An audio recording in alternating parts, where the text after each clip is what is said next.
রাধে রাধে বন্ধুরা, তোমরা সবাই কেমন আছো? এই যে আমার তারামা কি করছে তোমরা দেখো, ও শুধু হাসছে। তো ওর দাদু গণেশ পুজোতে গণেশ মেলা দেখতে গিয়েছিল। তো আমাদের এখানে স্টেশনে মেলা হয়, তো এই খেলনাগুলো এনেছে ঝুনঝুনি। তো এগুলা নিয়ে সারাদিন খেলে, এগুলা খুব সুন্দর বাজে কিন্তু। হ্যাঁ, আর এই যে ওর দিদি ভাই এসেছে, এটা ওর সবচেয়ে ভালো দিদি, ওকে খুব ভালোবাসে।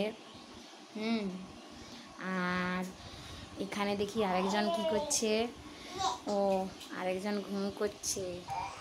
এটা আমার নিগম বেটা একটু ঠান্ডা লেগেছে, সর্দি করেছে। চাপড়ি দাও উঠে যাচ্ছে, পিঠটা চাপড়ি দাও। ওকে বাই বাই, আমার ছেলেটা উঠে যাচ্ছে। তো আজকে ভিডিও অফ, বাই বাই বন্ধুরা, তোমরা সবাই ভালো থেকো।